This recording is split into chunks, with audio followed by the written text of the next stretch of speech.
I enjoy about working at AHG are like the friendly people that help your day go so quick, and you're not miserable just working in your bay all by yourself.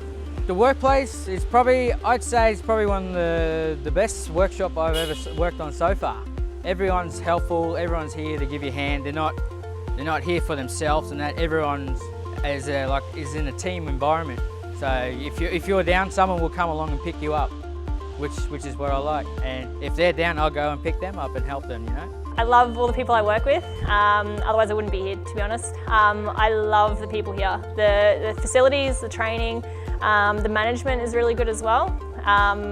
They do look after you, and I'm happy staying here. So with me, I've been in this company for 6 months, and it's like throwing myself in the deep end, but these guys are able to train me up to the way things work in here, like the diagnostic skills, the computer.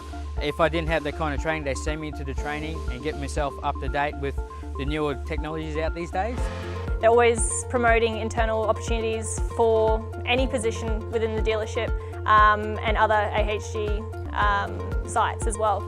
So they're constantly sending through any sort of training that's available. You know, one day I wish, you know, with AHG, give me the opportunity, get me trained up and not be on the floor. You know, someday it could be a foreman or a workshop controller.